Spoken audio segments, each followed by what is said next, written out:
Olha só, o agro sempre sai ganhando quando surgem novas tecnologias, não é mesmo?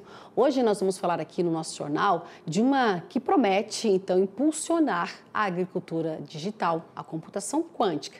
Vamos saber mais, então, porque eu converso agora com o Kleber Souza, que é pesquisador da Embrapa Agricultura Digital. Muito bem-vindo. Boa tarde, Kleber. Boa tarde, Simone. Obrigado.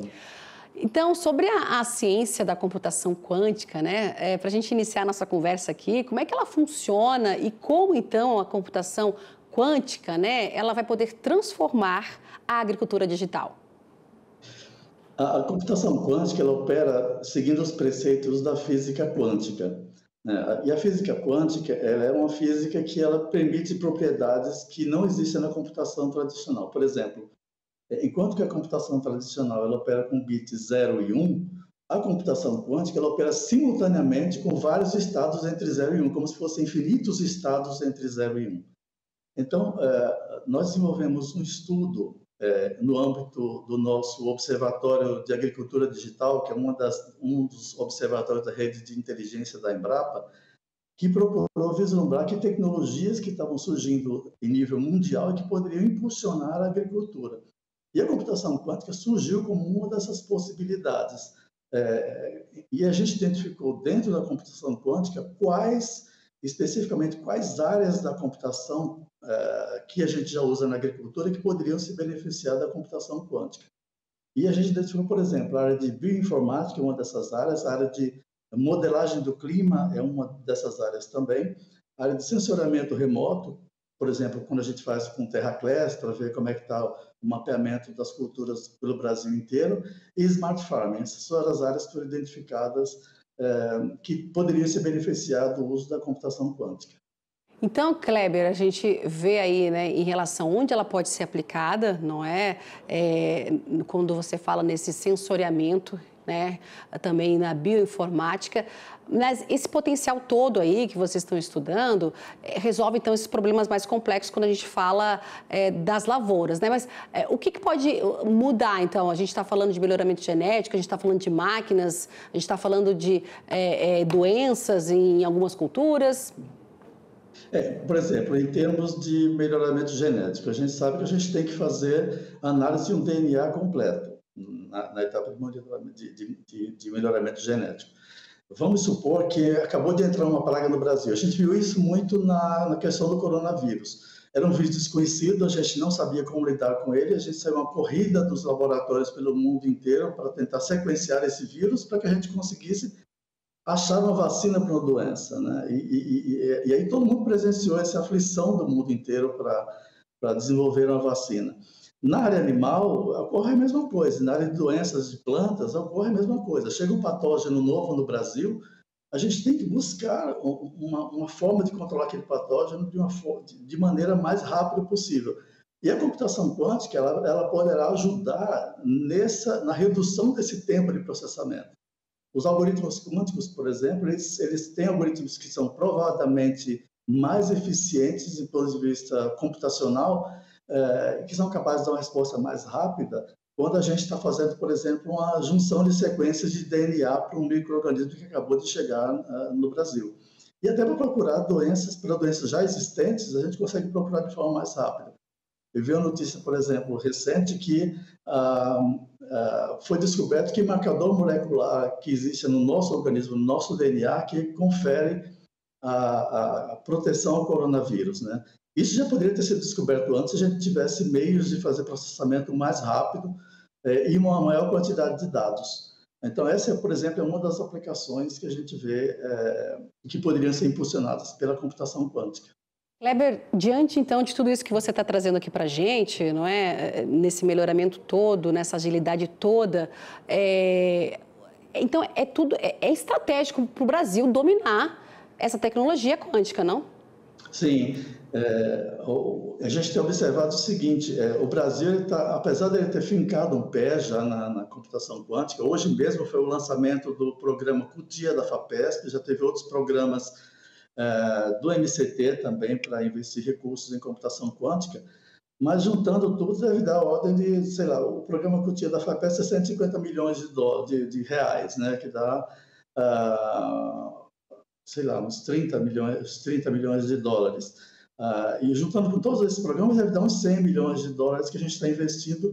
Isso não só na computação quântica, em todo o setor quântico, que da física quântica, que é sensores, comunicações quânticas e por aí vai. Se a gente comparar isso com os outros países, só a França está investindo mais de 1,5 bilhões de dólares nessa tecnologia. A Europa inteira, a comunidade europeia, mais de 7 bilhões. Os Estados Unidos, uma quantidade similar, a gente vê a ordem de grandeza, né? E a China é o dobro de todo mundo. Ou seja, a China, somando todo mundo, dá o investimento da China em tecnologias quânticas. E aí a gente vê que a gente precisa investir muito mais. A gente percebe também um movimento em várias universidades ao redor do mundo, né? Por exemplo, universidades na Alemanha, na Austrália, na Alemanha, na Austrália, nos Estados Unidos também, montando programa de pós-graduação ou de graduação, porque eles já sabem que vão precisar de pessoas que dominem essa tecnologia de forma mais rápida possível.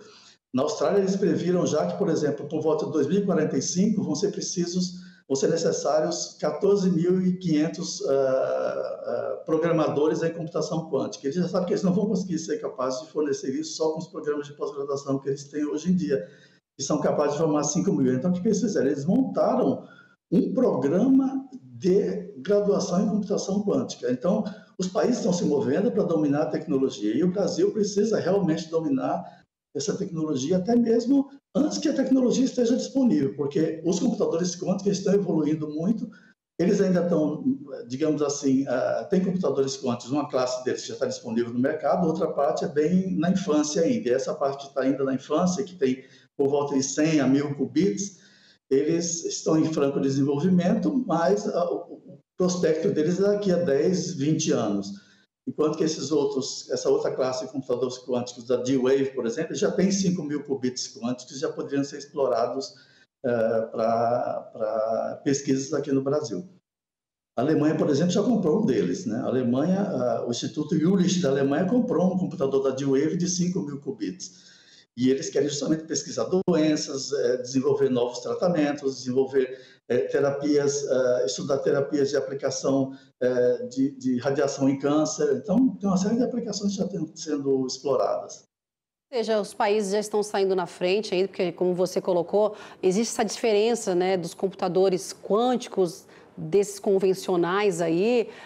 O Brasil precisa investir mais, assim como os outros países, mas a gente vê que isso aí pode ser, então, um gargalo, uma dificuldade que o Brasil precisa superar? Sim, o Brasil já tem se movido, como eu acabei de comentar, a FAPESP lançou o programa CUTIA, né, que é para fomentar a área quântica. O MCT também já investiu uma série de recursos também na área de computação quântica, da física quântica em geral. Mas a gente precisa fomentar mais, precisa fomentar a área educacional também, a gente precisa formar pessoas que saibam fazer computação quântica. Existem, inclusive, serviços disponíveis que a gente pode usar, existem serviços na Amazon, por exemplo, que a gente consegue contratar tempo de um computador quântico que está lá disponível como serviço, a gente consegue aprender, se a gente aprender a programar o computador quântico, a gente consegue alocar um tempo desse computador e já ir se preparando para quando a gente realmente conseguir adquirir um computador quântico de grande porte. Nessa formação é importante, investimento, esse fomento todo, tudo é muito importante para se desenvolver quando a gente fala dessa tecnologia. Então, para finalizar aqui, a gente vê que o papel dela, então, no futuro da pesquisa agropecuária é muito importante, não é? Diante de tudo isso que você trouxe para a gente, de quão ágil pode ajudar nas pesquisas e também no futuro aí do agro no Brasil.